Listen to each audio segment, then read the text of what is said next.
Namumula ang pisngi at habol ang mata ng PE teacher na si Hajime Furukuda sa mga estudyanteng nagtitraining na mga nakamalapanti lang na pang-ibaba.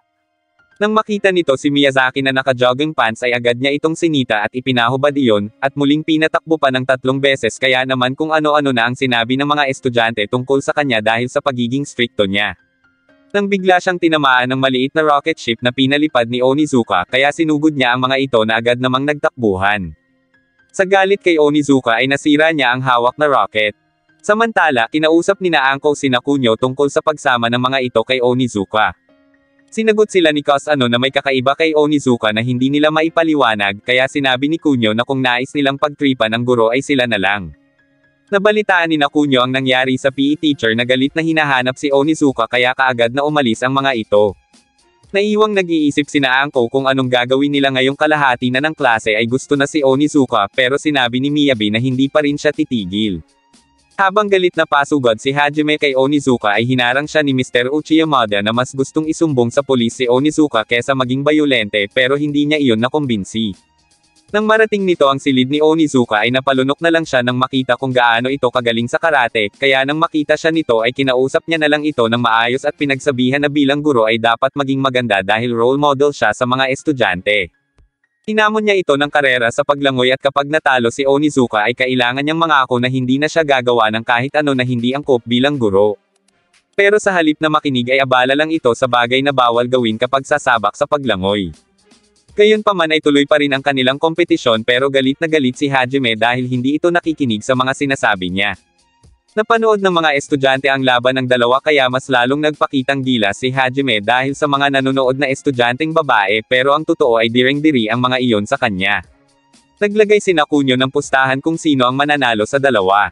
Pero nagulat sila nang makita si Onizuka na hindi siniseryoso ang laban at nagagawa pang magbiro.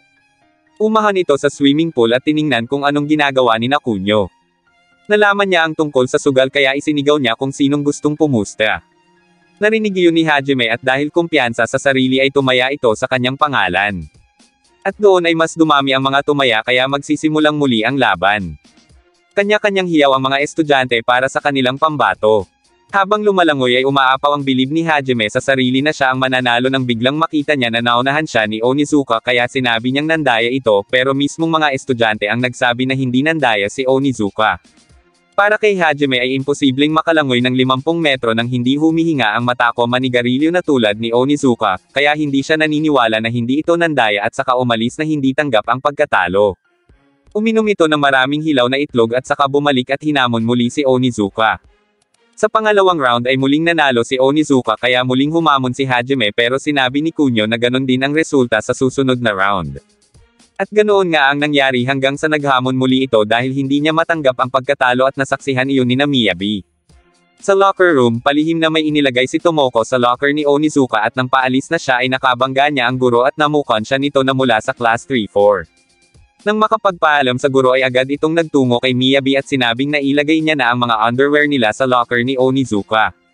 Naisip ni Miyabi na pagbintangan si Onizuka na ninakaw ang mga panty nila upang mapatalsik na ito sa eskwelahan at baka nga makulong pa niya. At ang totoo ay inuuto lang ni Miyabi si Tomoko dahil ayaw niyang madumihan ang kamay niya sa pagpapaalis kay Onizuka, kaya mula ngayon ay ito na ang uutusan nila. Sa faculty ay hindi pa rin matanggap ni Hajime ang pagkatalo nang biglang sumigaw si Mr. Uchiyamada tungkol sa nawawalang panty na inirereklamo ni Miyabi. Doon ay nakiusyoso si Hajime at sinabing magsagawa sila ng biglaang inspection ng mga gamit para mahuli nila ang salarin. Sa paraang iyon ay pag nahuli niya ang salarin ay makakalimutan na ng lahat ang tungkol sa pagkatalo niya kay Onizuka. Sinimulan nila ang pag-inspection ng mga locker, desk at bag ng lahat. Masaya si Fuyutsuki na hindi estudyante ang salarin. Umimik si Miyabi at sinabing baka naman isa sa mga guro ang salarin kaya dapat din nilang i-inspeksyon ang gamit ng mga ito at sinabing unahin na ang kay Onizuka na ikinagulat nito. Mariin niyang itinanggi na may itinatago siya. Habang malakas naman ang loob ni Miyabi na hindi sila mabibisto sa plano nila at oras na mabuksan ang locker nito ay mapapatalsik agad ang guro sa school. Hinawakan na ni Hajime ang nagwawala na si Onizuka at sinabi sa Vice President na buksan na ang locker, ngunit pagbukas nito ay tumambad ang mga marurumi at hindi palab ang damit ni Onizuka at iyon pala ang dahilan kung bakit ayaw nitong buksan ang locker niya. Pinagsabihan siya ni Hajime na dapat bilang guro ay maging huwaran siya sa mga estudyante na maging malinis sa mga gamit tulad niya. Ngunit pagbukas niya ng locker ay isinarado niya ito agad dahil sa napansin niyang hindi kanya mga panty iyon, at nagulat siya nang tanungin siya ni Onizuka kung ano ang mga iyon at agad na isinara muli ang locker. Pawisan si Hajime habang ini-imagine na hinuhuli siya ng mga pulis. Napasigaw siya sa galit at napingkot niya ang kanyang locker. Pinuhat niya yun paalis pero pinagtinginan siya ng lahat. Aksidenteng nabuksan ang locker niya at doon ay kumalat ang mga panty. Sinisi ni Miyabi si Tomoko dahil sa pagkakamali nito at dahil doon ay nasira ang kanilang plano. Sa galit ay itinulak nito si Tomoko sa pool pero hindi pala iyon marunong lumangoy. Sinabi ni Miyabi na mababaw lang iyon at saka pa yun na-realize ni Tomoko. Naiyak na lang si Tomoko nang iwan siya ng tatlo mag-isa. Kinabukasan habang nasa locker room at nag-uusap-usap tungkol sa beauty contest na sinalihan ni Chikako at Miyabi ay binati sila ni Tomoko ngunit hindi nila ito pinansin, at nakita iyon nang noon ay nakabihis pang ninja na si Onizuka. Malungkot na dumating sa classroom si Tomoko at nang umupo ito ay napisa ang ice cream na inilagay ni Miyabi, tinawanan nila ang kaklase at sinabing slow talaga ito. Nagtaka naman sina Kunyo kung bakit magkaaway na sila ngayon. Dumating si Fuyutsuki sa kanilang silid at napansin ang nangyari kay Tomoko pero sinabi ni Miyabi na si Tomoko din naman ang may gawa niyon sa sarili. Ipinaalam ni Fuyutsuki kay Onizuka ang nangyari bilang ito ang homeroom teacher ng mga iyon dahil alam niyang binubuli ang kaklase. Habang nagkaklase si Onizuka ay nakaramdam siya ng antok nang biglang makita niya na may bumabato ng binilog na papel kay Tomoko. Nilapitan niya ito at tinanong kung bakit ito mag-isang nakaharap sa pader. Sinugod niya ang kaibigan ni Miyabi dahil sinabihan itong basura si Tomoko. Pero nakapagpigil pa siya kaya sinabi niyang maglaro na lang sila ng soda bottle rocket na ikinatuwa naman ng karamihan. At dahil tapos na ang klase ay umalis na si Miyabi nang biglang sabihin ni Tomoko na sasama siya sa mga ito ngunit hindi ito pumayag. Isinoli na lang ni Onizuka si Tomoko sa paglalaro ng soda bottle rocket. Kinuwestiyon naman ni Kunyo ang pagsali nito pagkat mabagal itong kumilos at malamya pa pero nagtiwala lang si Onizuka sa kakayanan ng estudyante na biglang napasabog ang rocket. Kaya sinabi ni Kunyo na tama sila na dapat hindi na lang isinoli si Tomoko. Mag-isang naglaro si Tomoko sa bakanteng lote nang makita siya ng dalawang bata at tumakbo ang mga ito palayo dahil sa pagiging weird nito. Pero biglang dumating si Onizuka na may dalang laruan at sinamahan ang estudyante. Habang naglalaro ay tinanong niya si Tomoko kung ano ang pangarap nito. Nang una ay nahihiya pa itong sumagot pero sinabi nito na gusto niyang magkaroon ng cellphone para nakakausap niya ang kaibigan niya gamit iyon. Pagkatapos ay nagpunta sila sa restaurant ng magulang ni Tomoko at dahil sa tuwa ng ama nito kay Onizuka ay inilibre niya pa ito ng itlog at alak. Bago pa maisubo ni Tomoko ang ramen ay inutusan na kaagad siyang mag-serve ng inumin sa customer. Sunod silang nagpunta sa bahay ng mga ito habang nagkukwento tungkol sa buhay niya ay abala si Onizuka sa pagtingin ng napakalaking bra ng dalaga. Palaging napapagalitan ng magulang si Tomoko dahil sa pagiging slow niya. Sinubukan naman siyang patawanin ni Onizuka pero hindi iyon tumalab. Nang biglang malipat ang usapan sa bag na pula na gamit ni Tomoko nang siya ay grade 4 pa lang nung niyaya siya ni Miyabi sa bahay ng mga ito, sobrang saya niya ng araw na iyon. Hinahangaan niya si Miyabi sa pagiging matalino, maganda at athletic pa kaya naman matagal niya nang hinihiling na maging katulad nito. Pero ngayon ay kinamumuhian na siya ni Miyabi, bagay na naiintindihan niya dahil ang tingin niya sa sarili ay wala siyang kwenta. Nang nasa labas na sila ay sinabi ni Onizuka sa estudyante na dapat itong magkaroon ng kumpiyansa sa sarili dahil sa tingin niya ay mas marami pa itong magagawa kumpara sa mga nagagawa ni Miyabi. Kinabukasan pinagtitinginan ng mga tao si Tomoko dahil sa damit na ipinasuot sa kanya ni Onizuka. Nang bigla siyang abutan ng card ng director ng talent scouting na si Honey Otsuka at sinabing producer siya ng video at tinanong kung interesado ba siya.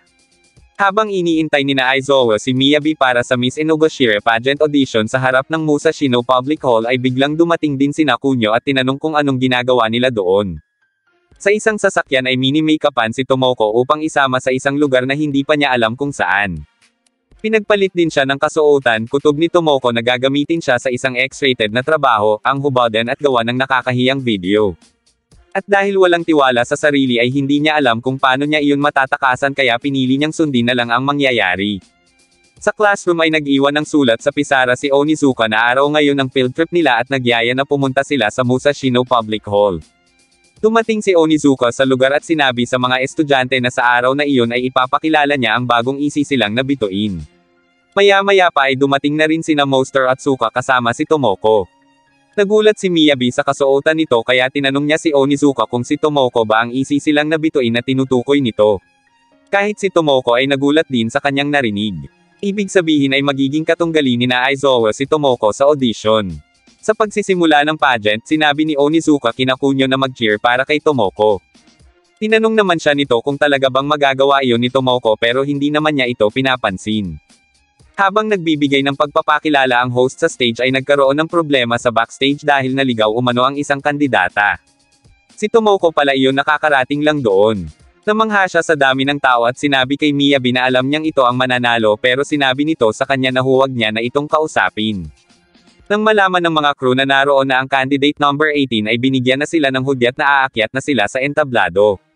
Habang nagpapakilala isa-isa ay sinabi ni Onizuka na sa ganda ng mukha at katawan ni Tomoko ay naniniwala siyang iyon ang mananalo pero sinabi ni Kunio na required din ang talent at pagpapakilala sa sarili bagay na hindi kayang gawin nito ng tama. Nang si Miyabi na ang nagpapakilala ay kanya-kanyang reaksyon ng mga taga-class 3-4. Pero nang si Tomoko na ay pinagtawanan siya ng mga tao dahil sa utal niyang pagpapakilala. Kahit ang pag-uuhubad ng t-shirt ay hindi niya pa nagawa ng tama kaya si Kunio ang nahihiya para sa kanya. Samantala, sa eskwelahan ay galit na galit si Mr. Uchiyamada dahil sa pagpapalit ni Onizuka ng schedule ng field trip nang wala man lang permiso. Mas lalo pa yung nagalit nang malaman na nagkansela ito ng klase para lang sa beauty contest kaya sinabi nito na alisin na si Onizuka sa trabaho. Sa pagpapatuloy ng contest ay dumako na sa talent portion, kumanta si Tomoko pero gaya ng unang nangyari sa kanya ay nagmukha lang siyang ewan. Sa huling round ay ang acting at binigyan sila ng 30 minuto para saulohin ang kanilang linya. Habang nasa dressing room ay nilapitan ni Mitoko si Miyabi at sinabing sa dami ng kalahok ay si Miyabi ang nakikita niya na mananalo pero sinabi nito na hindi naman siya interesado dahil naimbitahan lang naman siya para sumali kaya wala siyang pakialam kung manalo man siya o hindi. Nang biglang lumapit si Tomoko dahil gusto nitong mag-good luck dahil nais niyang manalo si Miyabi pero sinabi nito na hindi niya iyon kailangan dahil sigurado siya nga ang mananalo. Habang nagsasaulo si Tomoko ay nakita siya ni Onizuka at kinumusta. Nahihirapan siya pagkat may Chinese character na hindi niya masaulo at sinabing nahihirapan na siya at gusto na lang niyang umuwi. Iyon ay dahil na rin sa hindi na pagkausap ni Miyabi sa kanya. Biglang sinabi ni Onizuka na kausapin niya si Miyabi sa stage at ituloy ang audition dahil naniniwala itong kaya niya yun. Dumating na ang oras ng kanilang pag-acting sa entablado at ang lahat ay humahanga sa galing ni Miyabi. Samantala, nagmamadali pabalik si Kunio matapos siyang utosang bumili ng ballpen at hiniram pa ni Onizuka ang cellphone niya. Nang makatapos si Miyabi ay sumunod ng sumalang sa pag-acting si Tomoko na kinakabahan kaya nadapa siya at pinagtawanan na naman. Nang tingnan niya ang mga tao ay nahilo siya at napaupo na lang pero tinawag siya ni Onizuka at ibinato ang cellphone na hiniram kay Kunio at sinabing ipakita sa mga tao ang tunay na galing niya. Nang kunin niya ang cellphone ay may nakasulat doon kung ano ang pipindutin niya. Nang pindutin niya ay pagtawag pala iyon sa numero ni Miyabi sa bahay.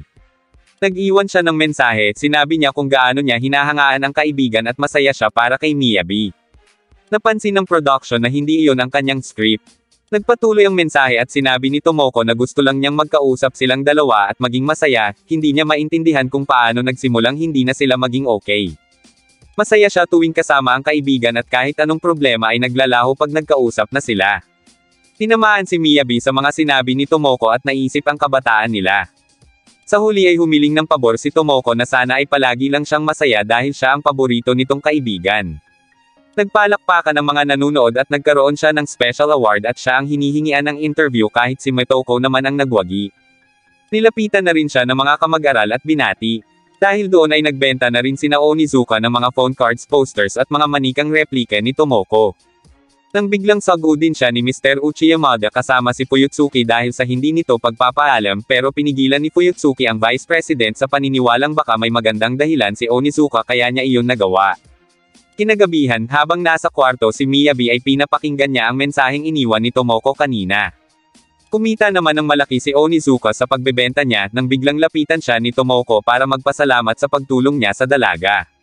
Sinabi ni Onizuka na wala yun dahil kumita rin naman siya ng malaki dahil dito, nang biglang itaas nito ang palda na ikinagulat ni Onizuka. Sinabi nito na nalaman niya kay Kikuchi na mapapasaya niya si Onizuka kapag ginawa niya iyon kaya iyon lang ang alam niyang paraan para makabawi sa kabutihan ng guro. Pero nagulat si Tomoko nang imustra ng guro ang dapat niyang ginawa na tiyak ay makakapagpasaya nga sa kanya. Habang nakatingin sa dalawa sina Kunyo mula sa malayo, sinabi ni Kikuchi na baka iyon na ang simula para bumalik ang dating saya ng eskwelahan nila dahil si Onizuka ang homeroom teacher nila.